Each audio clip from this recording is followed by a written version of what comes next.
ఈరోజు మనం ఇంట్లో తయారు చేసుకునే కసూరి మేతిని చూద్దాము. కసూరి మేతికి మెయిన్ కావాల్సింది ఏంటి అని అంటే 2 కట్టల మెంతం కూర తీసుకున్నాను నేను ఇక్కడ. ఈ మెంతం కూరను ప్రతి ఆకును కట్ చేసుకొని ఒక బౌల్లో తీసుకొని పెట్టుకున్నాను. దీంట్లో కొంచెం వాటర్ పోసుకొని క్లీన్ చేసుకున్నాను. 1కి 2 సార్లు వాటర్ పోసుకొని క్లీన్ చేసుకోవాలి. ఎందుకు క్లీన్ చేసుకుంటున్నాం అని అంటే దానికి ఉన్న మట్టి అంతా పోతుంది, మెంతం కూరకున్న మట్టి అంతా పోతుంది. అందువల్ల మనము క్లీన్ చేసుకొని పెట్టుకోవాలి. ఇప్పుడే ఎందుకు క్లీన్ చేస్తున్నాము అని అంటే కసూరి మేతి మొత్తం పూర్తిగా ప్రిపేర్ అయిన తర్వాత కర్రీలలో వాడుకునేటప్పుడు మనము క్లీన్ చేసుకోవడానికి వీలు పడదు. అందుకోసమే ఇప్పుడే వాటర్లో పూర్తిగా మంచిగా క్లీన్ చేసుకొని పెట్టుకోవాలి. క్లీన్ చేసుకొని పెట్టుకున్న దానిని ఒక రోజంతా ఈ ఆకుని తీసుకెళ్ళి ఎండలో పెట్టాలి. ఒక రోజంతా పెట్టిన తర్వాత ఆకు పచ్చిగా ఉన్న ఆకంతా డ్రై అయిపోతుంది. డ్రై అయిపోయిన ఆకంతా మనము కసూరి మేతిగా వాడుకోవచ్చు. అన్ని కర్రీస్లలో వాడుకోవచ్చు.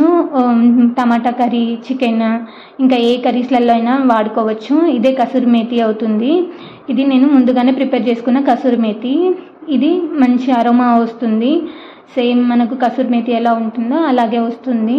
ఇది అన్ని కర్రీస్లలో వాడుకోవచ్చు. వీడియో నచ్చితే లైక్ చేయండి, షేర్ చేయండి, సబ్స్క్రైబ్ చేయండి.